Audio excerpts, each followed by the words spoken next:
Good morning to our school administrators, faculty, and education advocates across the Philippines, and welcome to PACU's hashtag One With You virtual learning series for education in partnership with PLDT and the Private Education Assistance Committee, or PEAC. The theme for today's session is teaching delivery, techniques, and student assessments in the flexible learning environment.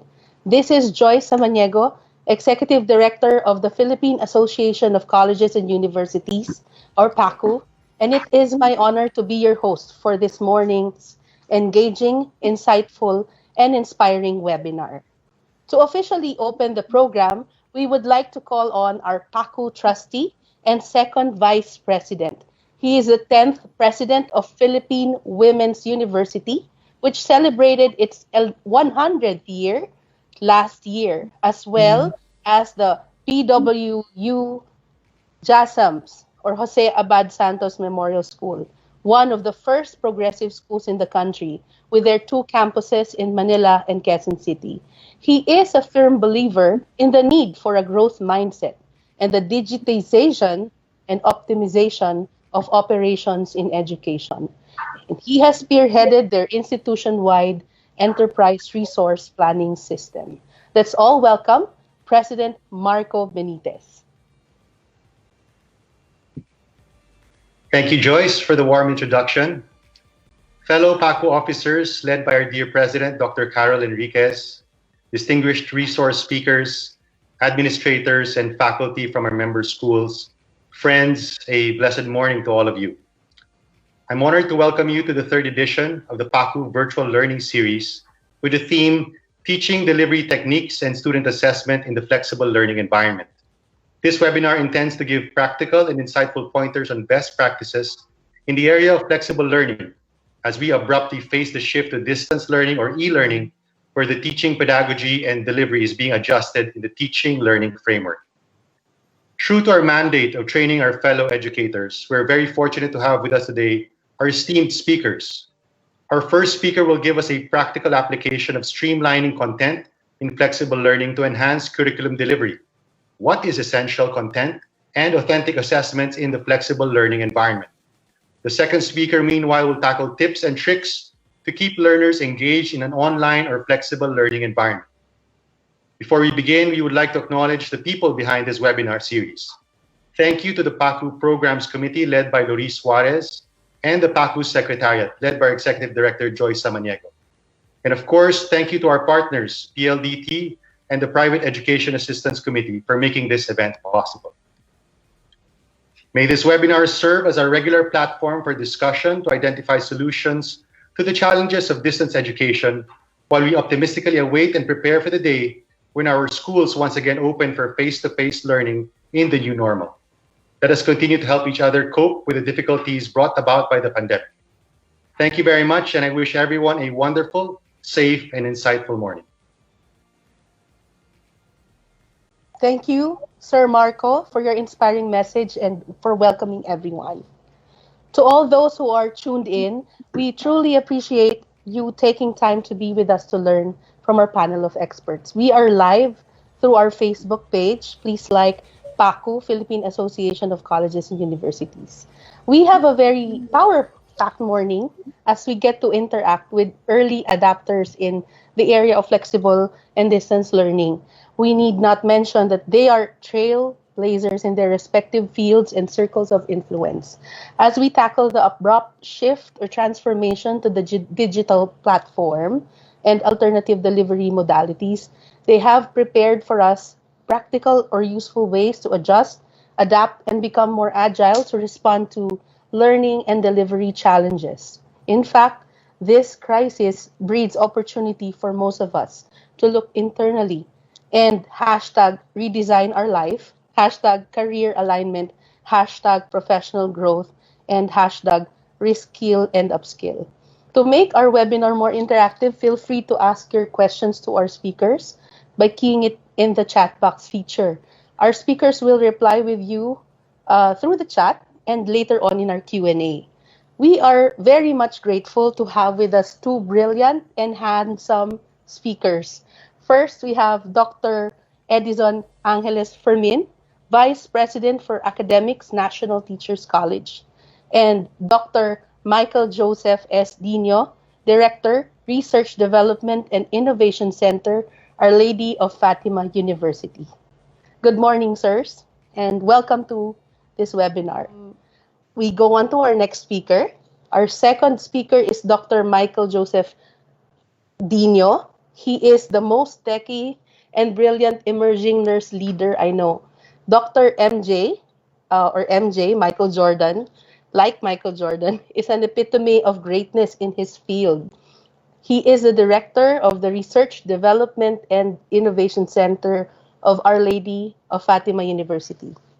He graduated with the greatest honor as summa cum laude, both in Master's in Nursing and doctoral degree in Development Studies at Our Lady of Fatima University and University of Santo Tomas, respectively.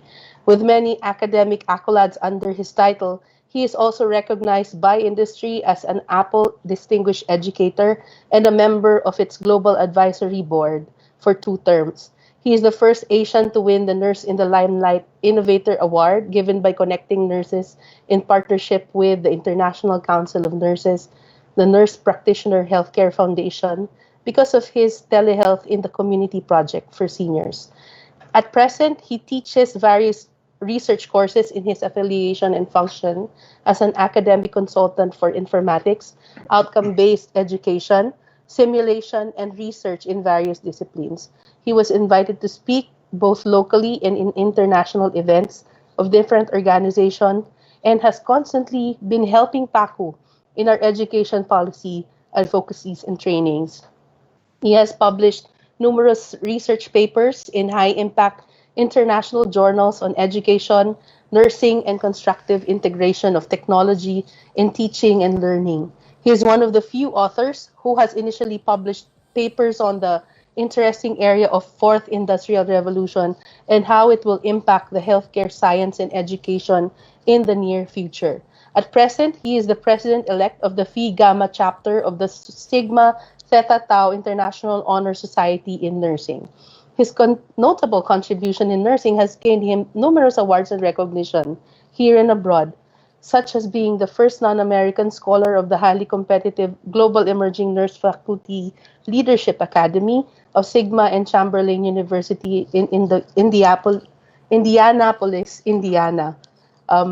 An Excellence Awardee of the UST Graduate School in 2019, and a Gawad Vicente M. Santos Awardee for Leadership in 2019, an emerging nurse researcher honoree of Sigma's 30th Nursing Research Congress held in Calgary, Alberta, Canada last July 2019. He is the first Filipino to receive such recognition from Sigma. Also, he was awarded by the provincial government of Bulacan as the 2019 Gintong Kabataan Awardee under the Professional Worker category, and recently one of the Global Nurse Leadership Institute Academic Scholars of the International Council of Nurses for 2020. To talk about education in uncharted waters, navigating teaching and keeping learners engaged in online learning environments, let's all welcome Dr. MJ Dino.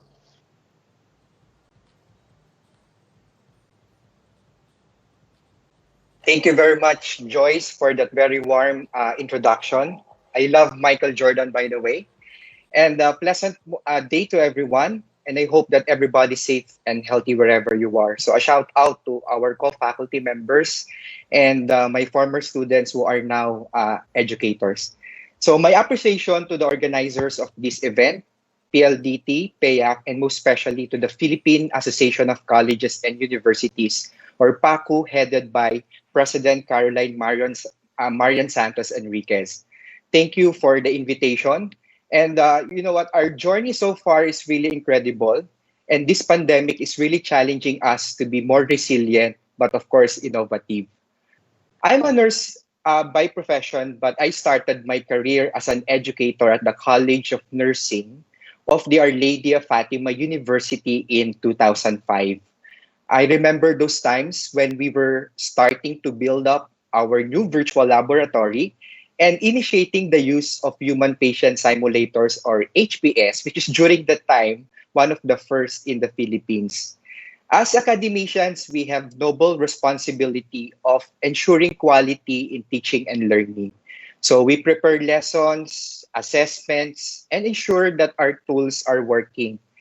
Ever since I started my career in the academe, I look for ways on how I can be a better teacher to my students. After several semesters, I did realize that the best teachers are those who make students fall in love with the course. As practical and simple as that.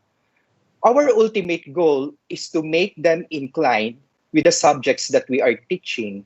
Thus, the hashtags nagmahal, minahal, nag-aral. For us teachers, technology is our best friend to make our students more hooked to the course. We play with our edtech tools, we make them feel amazed and realize that teaching with technology is better than the traditional mode. Technology became our complement to bring about quality in education.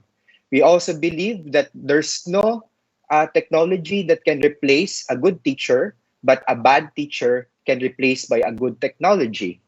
So during in-person classes, we show concerns by giving our students supportive activities or what we call the scaffolding activities to make learning more concrete.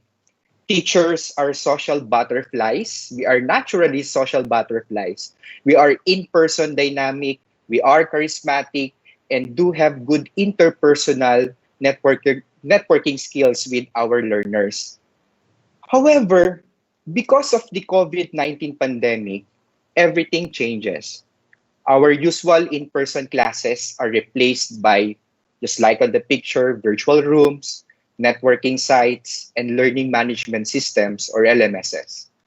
Most of us were caught off guard by the recent events and never did we expect that this challenge will come. It is clever to note that educators nowadays are venturing into uncharted waters. There are some gray areas on what will happen next, when will this pandemic end, and when we will resume in-person classes that I know most of you are really looking forward to. But there's only one thing that I know for sure. Learning should and must continue. And teachers must navigate learning even this time of uncertainty. My session is focused on the following objectives, and in the next few minutes, I will be showcasing with you some evidence-based approaches to design online learning environments, show you some tips and tricks to navigate the online world of teaching and learning, some practical tips, some examples, best practices, and strategies on how we can make our students more engaged and in love with our courses. Firstly, there are some important considerations in designing online learning environments. So in my 15 years of experience in healthcare and in the academe, there are four must-knows in instructional design and prepare for a more impactful course delivery online. So first is know your learners. A simple diagnosis of student characteristic in terms of example, age, gender, and preferences is very much useful. So before I start with an online mode of learning, I ensured that I know, of course, the preferences of my students and their backgrounds. Studies show, for example, that female students are more likely to complete an online course, and their retention in synchronous classes are about 10 to 15 minutes. While male students require guidance in our course tasks. So, second one is knowing your course. And this was extensively discussed by the previous speaker because it is a prerequisite. This involves reviewing your course intended learning outcomes as mentioned, and its alignment with the teaching, learning activities, and assessments online. So next is knowing your media, and it entails an understanding of your plans with reference to your available media for the course and the capacity to build electronic learning resources and the manner on how you will deliver either synchronously or asynchronously. Knowing your resource is also very useful, most especially in developing countries such as the Philippines, where we are experiencing a lot of challenges. Educators must have an idea on the technology literacy and capacity of both faculty and students to sustain online learning. We must also recognize that some applications may not work to all of our students due to some limitations. For example, in connectivity, gadgets, or other things. We should also consider that not all cool are always effective. One of the best practices in this area is the example from Brunei, where they offer instructions based on the student type. They actually typologize students as to vulnerable or non-vulnerable, and technology capacity such as high, medium, or low tech. In terms of edtech resources, the choices are seemingly endless. Here are some of my favorite applications that I'm using in my classes for both synchronous and asynchronous modes.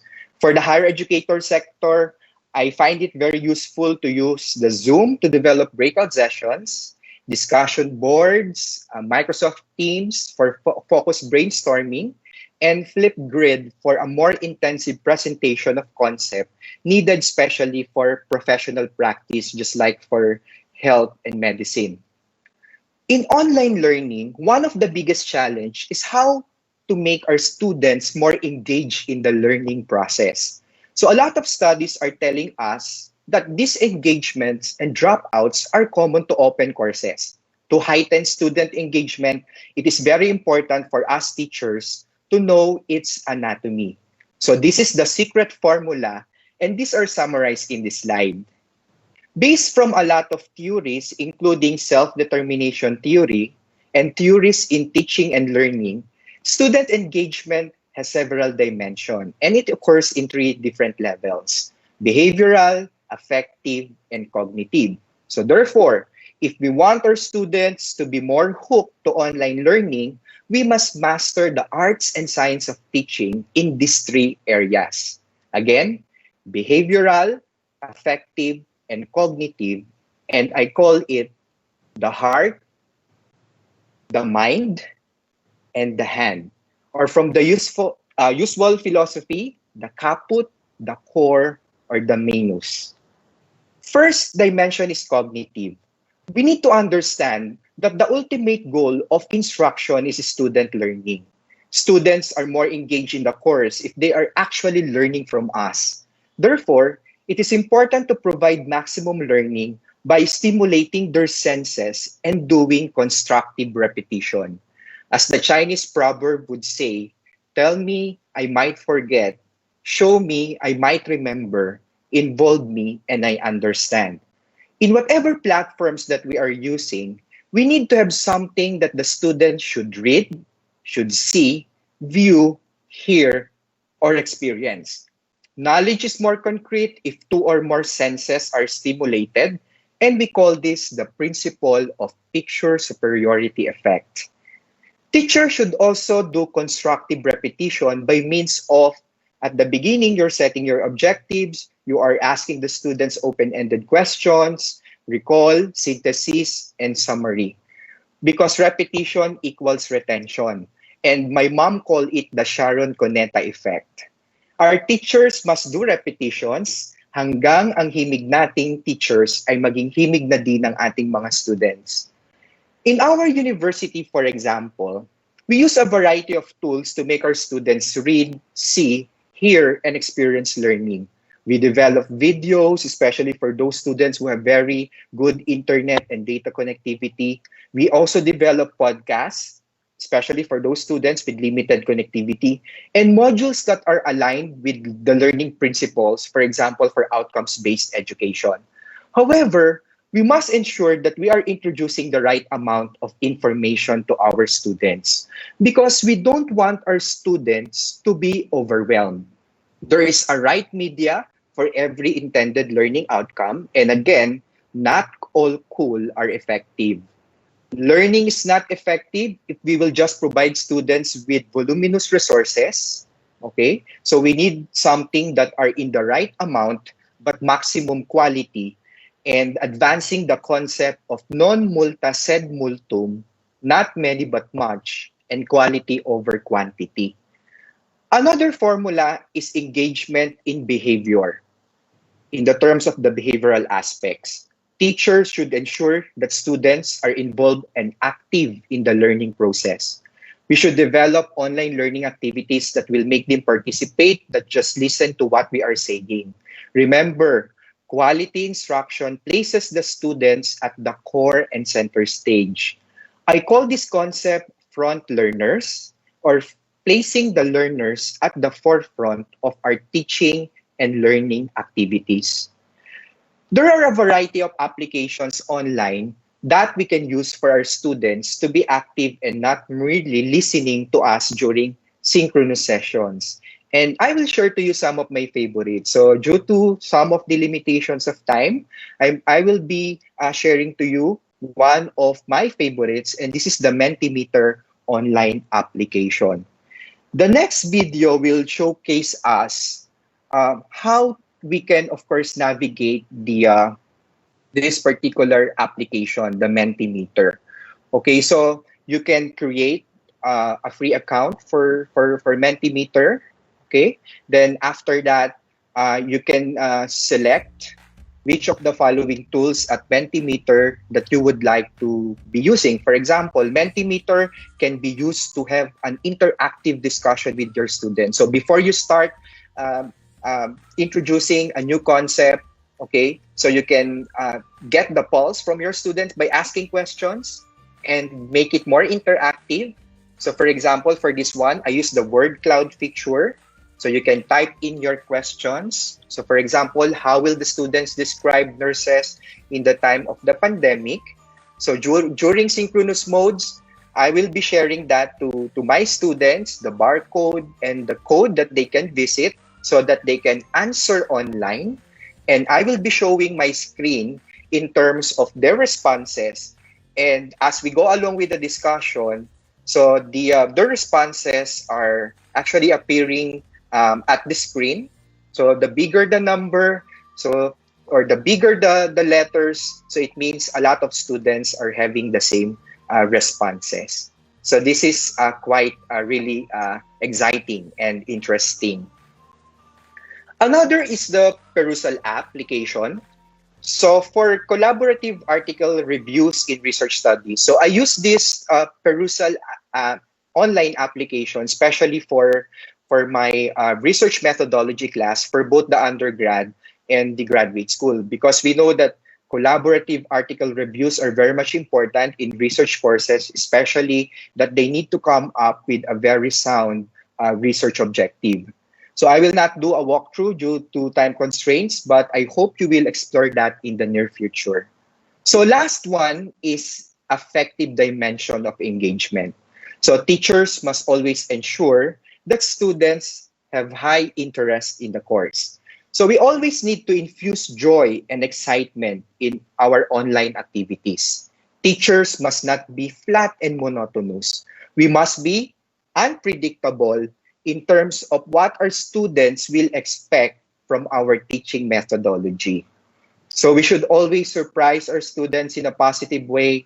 And from a personal example, I use the following approaches to make my students more engaged in their instructions. And these are in line with the current interests of our students. So I do in-house demos, we explore 3D and virtual reality, and even do TikTok just to show our students the proper way of placing electrodes in the chest of the patient. So the students love it, and they can easily grasp the concept, and they are really excited for the next sessions that we're going to have. So based from the Holy Scriptures, tell a man the way he should go, and when he is old, he will not depart from it. Amen? Amen. So summarily, there are numerous ways to make our students engage in online teaching and learning. The strategy is to see how we can find the best and appropriate fit to make our students fall in love with the subject. In the same context, I would like to advance that also the best teachers fall in love with teaching. One effective way to assess if you will be effective is to ask yourself several questions. That simple questions. Am I excited to teach? Am I looking forward to my session with my students? And also imagining myself as a parent. Will I want my child to be under this teacher when he uses this strategy? And placing myself on the shoes of my students. Will I learn from my teacher if I will use this specific approach? Dash the hashtags nagmahal, minahal, nagteach. With that, thank you very much. In this slide are my contact and social networking details. Thank you very much for your attention. Thank you. Thank you, Doc MJ, for that very engaging talk. We'll remember what you've mentioned, that not all cool are always effective, but at the center of it, we have to make sure that our learners are deeply engaged in their mind or kaput, in their heart or core, and in their hand, the manus. And I'll never forget the Sharon Cuneta effect. Yeah, so I guess we're now on our second part of our segment, wherein we ask our speakers to answer the most burning questions of our audience. We are live now on Facebook, and uh, for our audience in the Facebook page of PACU, you may just type in your questions in the comments section. So let me first start with a couple of questions as a matter of moderator's prerogative. I'd like to ask this question to both our speakers, particularly on the policy, the education policy. For you, what does this pandemic tell us in the education sector? And are we heading to a more responsive educational system to adapt and thrive in the coming school year and in the future?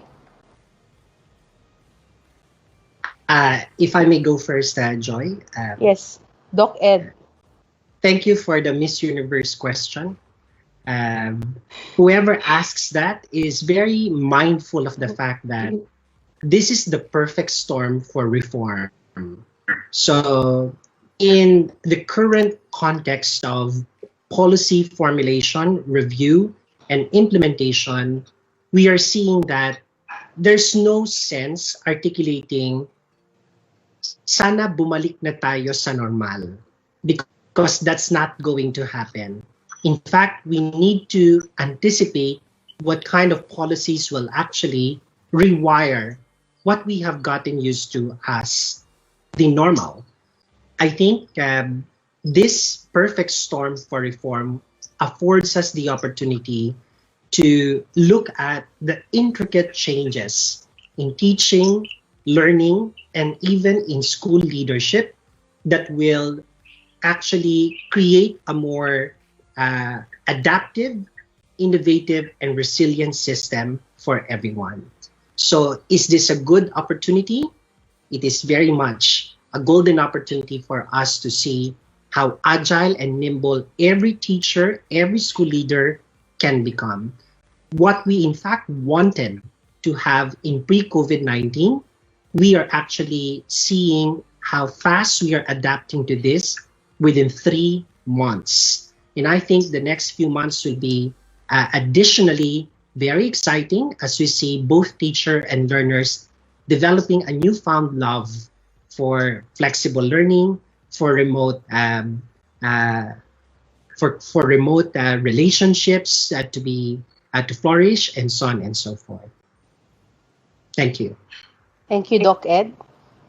Okay, so in my context, Joyce, so being a researcher, of course, a health provider and an educator, so I confirm the fact that there's really a synergy in the world that we lived in. And education is also vulnerable in the challenges of the environment. So education is a dynamic field and it should be driven by the requirements of the environment. And we need to realize that physical presence is now only an option. Resilience and flexibility are the two most important words that we need to, of course, consider nowadays.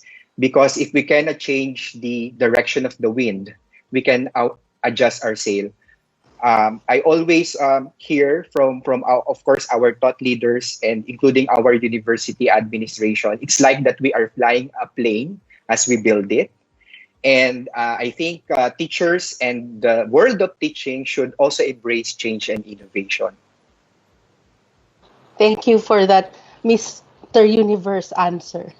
I really appreciate what you just said, and I pick up from Dr. Fermin's uh, sharing a while ago, and it came from Bruce Lee when it says, "Let's be shapeless like water and form that empty cup, be it a glass, a teapot, or a bottle."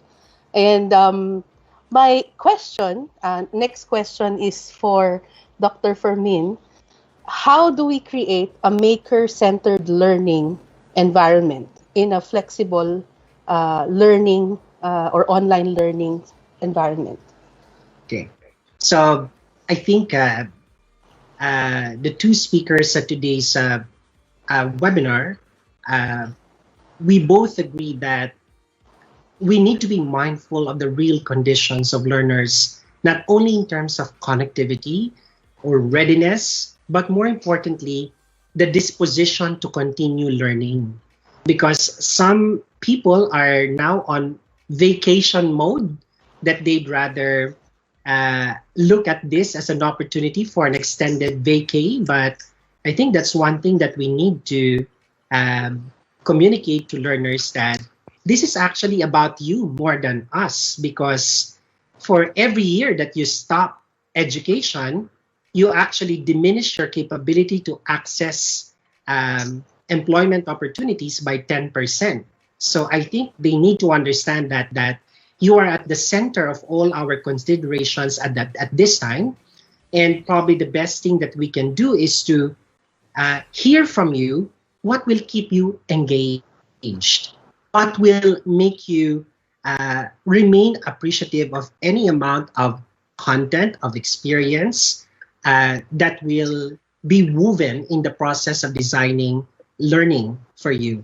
And you see, earlier I heard from our speaker that it's time to put our learners at the front, but this question is telling us we also need to put the learners at the center. So if we get the formula right of putting them in front and at the center, I think that would mean that we will be maturing in so many different ways in making education truly work for the learner more than for the teacher. So that's my 2 cents worth.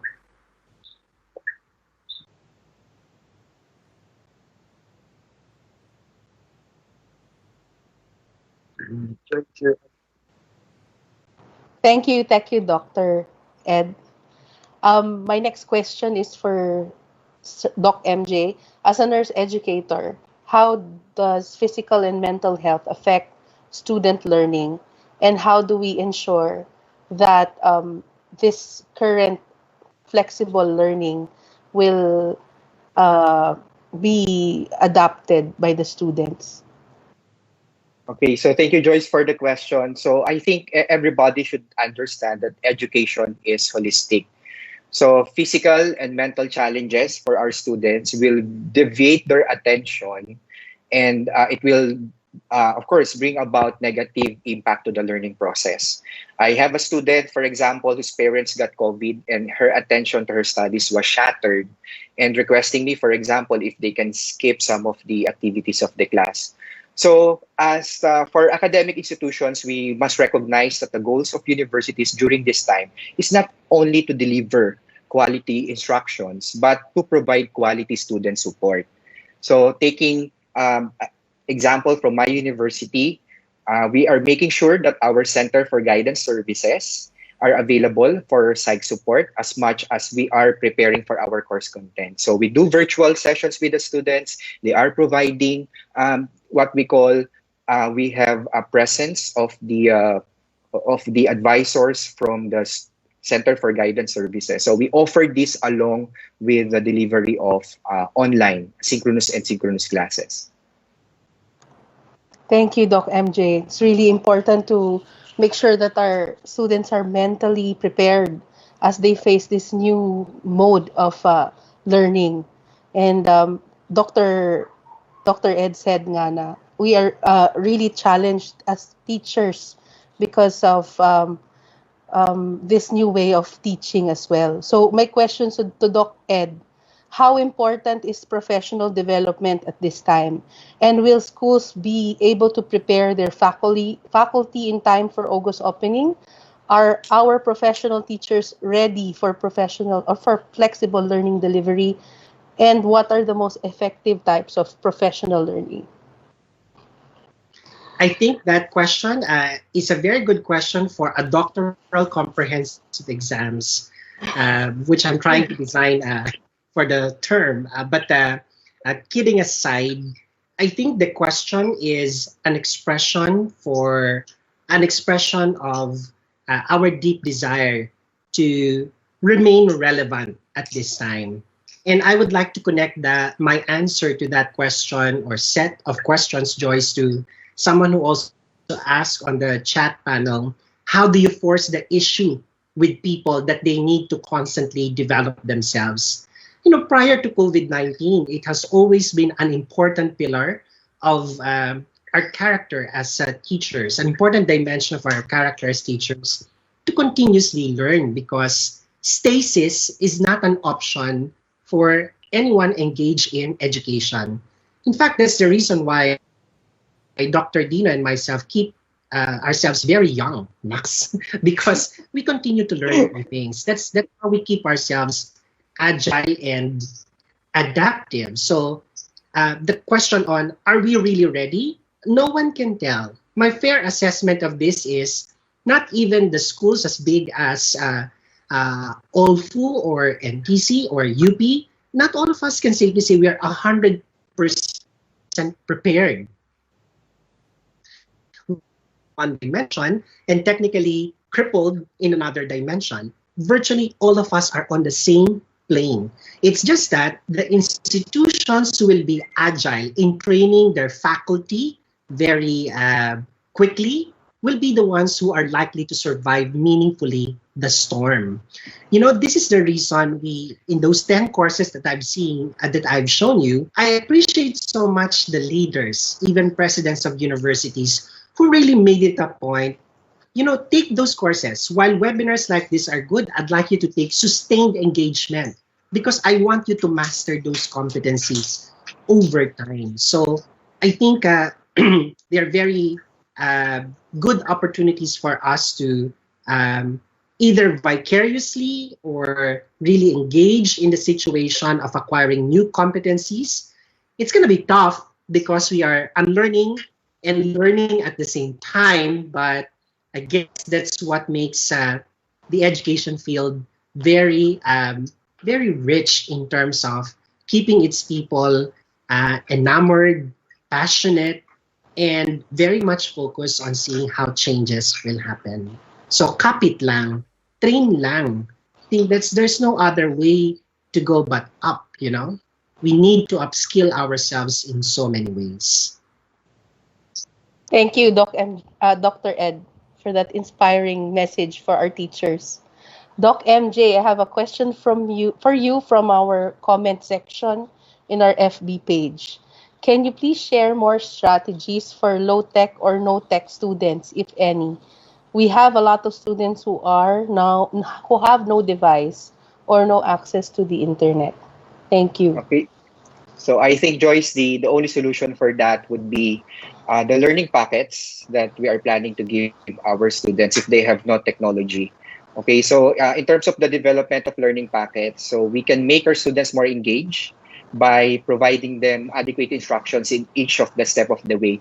And previously, when I provided learning packets to some of my students who will be on a month practicum in a certain hospital, what I did to make they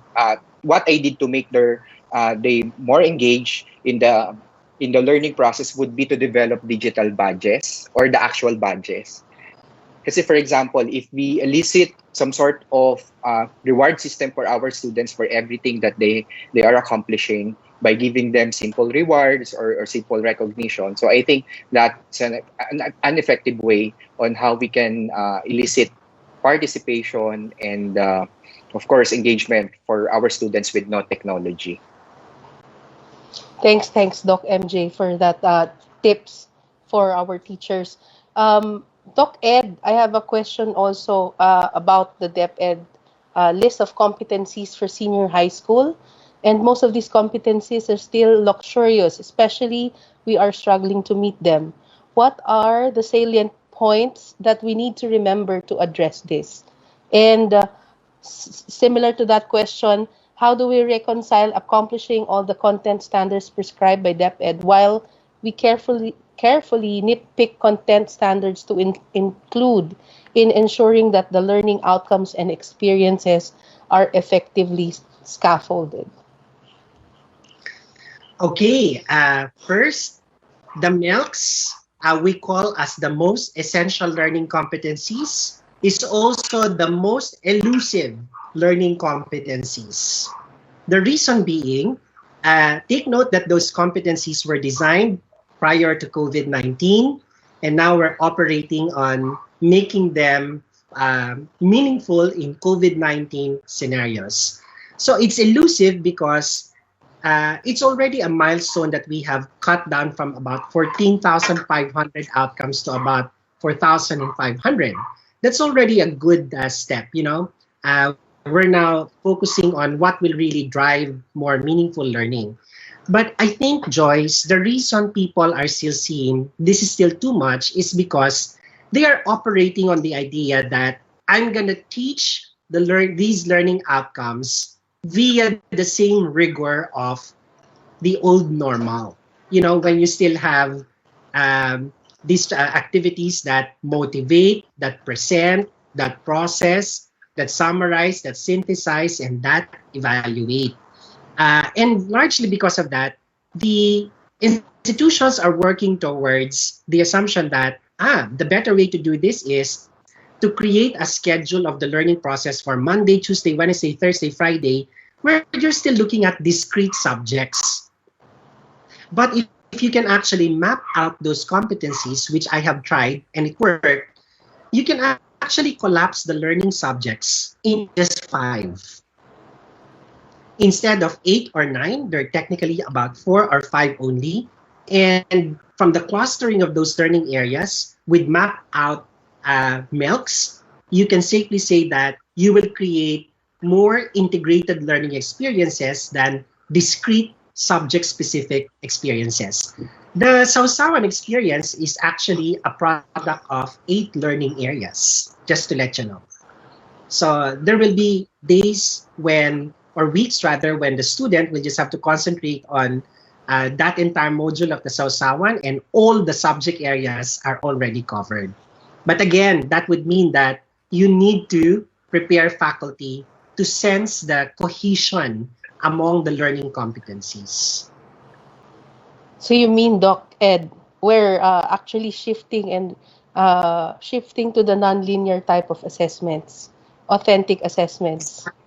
Exactly, Joyce. And guys, if you have heard about the phenomenon-based learning of that is being done heavily now in Finland, I think this is an opportunity for us to try that out, because assessments that are premised on real-life experiences or phenomena are the best way to learn. Thank you, Doc Ed. Sir, I have a very futuristic question. How will technology and AI affect education? It's a few years down the road, but we have to think about the outcome. Begin with an end in mind. Is that for me, Joyce? That's for Doc MJ, and Doc Ed can also respond. Okay, so I'll let you speak first. Okay, so you know what, Joyce, I'm really working on a lot of studies related to artificial intelligence as a component of the fourth industrial revolution, because for me, it will affect education in unprecedented rate. So in my case, I use artificial intelligence to predict who among my students will mostly fail in the course using the, of course, data analytics feature of the learning management system. We also use it to analyze the sentiments from our students. And even in class, I use artificial intelligence. For example, right now for this special term, I'm teaching nursing informatics. And one of the most interesting topics for nursing informatics is the use of artificial intelligence. So to make knowledge more concrete, so we introduce real world scenarios to our students on where we can, of course, see some examples of artificial intelligence. And I do some sort of demo in my own home. Because on my pad, I have here Amazon Alexa. And I'm having this game for my students called Ask Alexa, Beat Alexa, for them to understand how artificial intelligence might work in for example, in Sorry, hospitals. I don't know that one. Okay, so for example, I'm going to ask Alexa, Alexa, what is penicillin?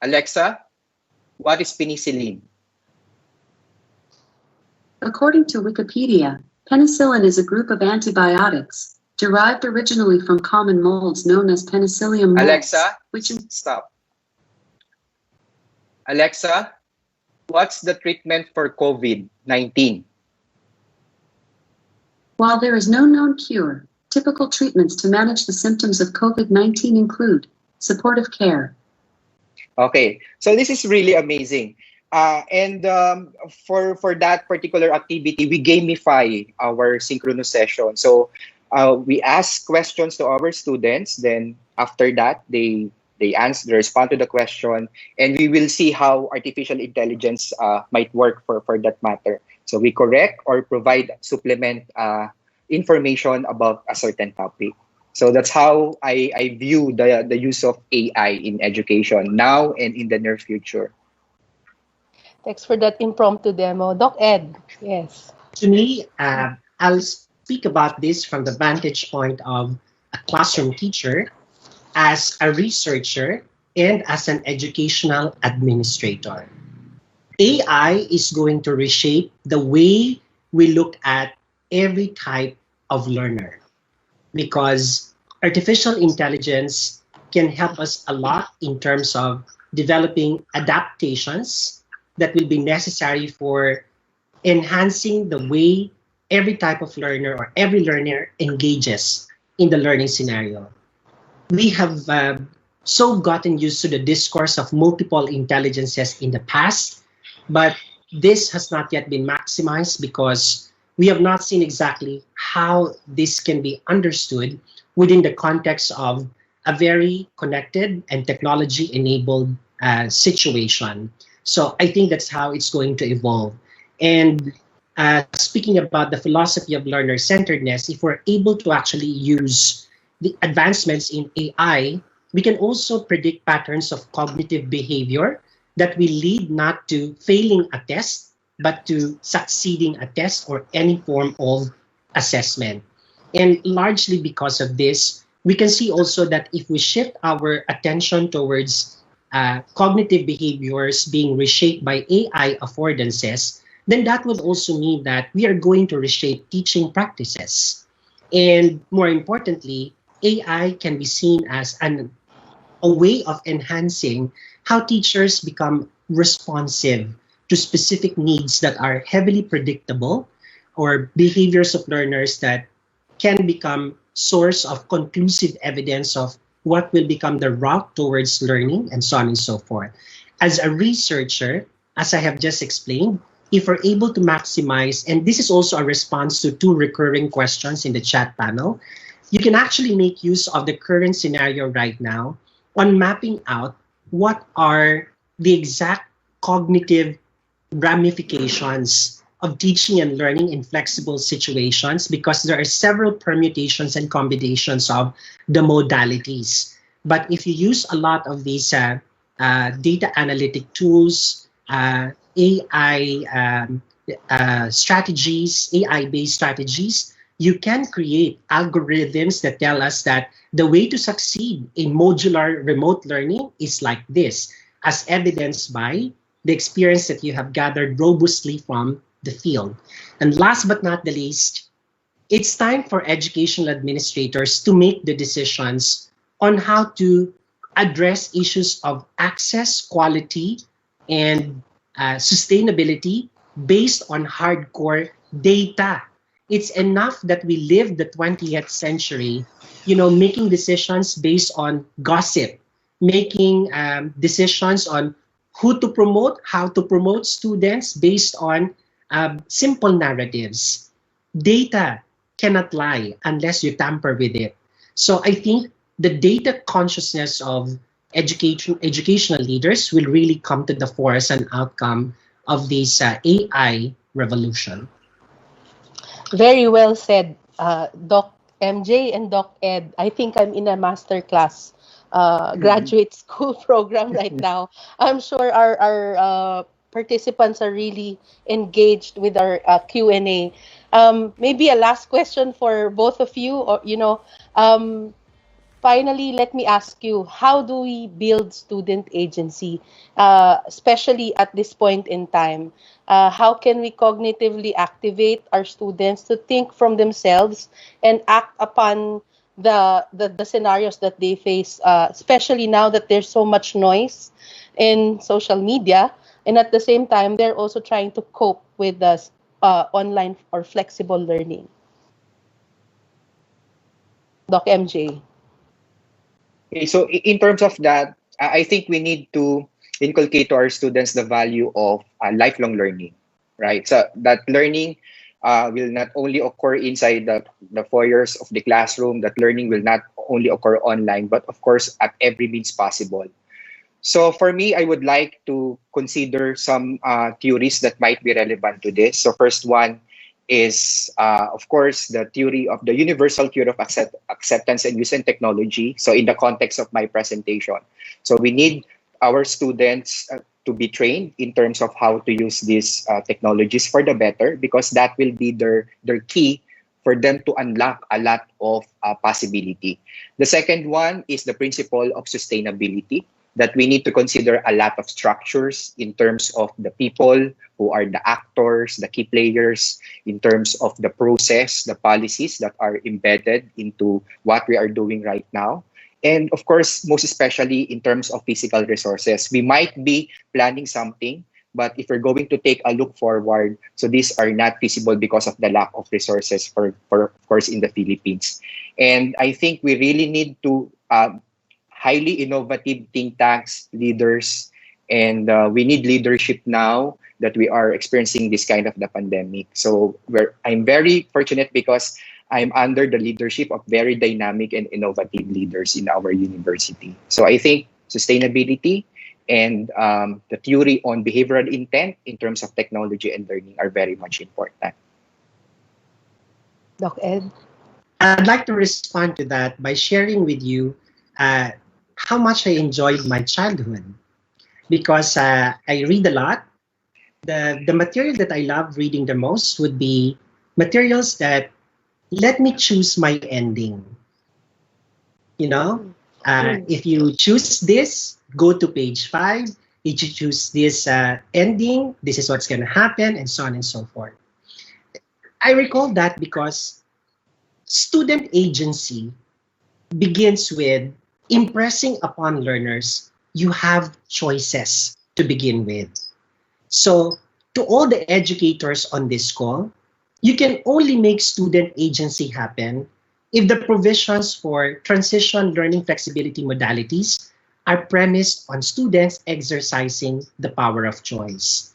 If you give them only one modality to learn right now, that will only say that, hey, my realities were not considered. And if that is the case, I would feel disempowered to continue learning. You see, this is why at the National Teachers College, we decided each student can choose which modality will work best for them. I know it's a logistical nightmare, administratively speaking, but if we really mean that we want to put the learners in front and at the center, we want them to understand it's your choice to be actually happy and resilient at the same time. And so what we are going to do is to offer you these choices. Remember, agency can only happen if you provide someone with the liberty to choose.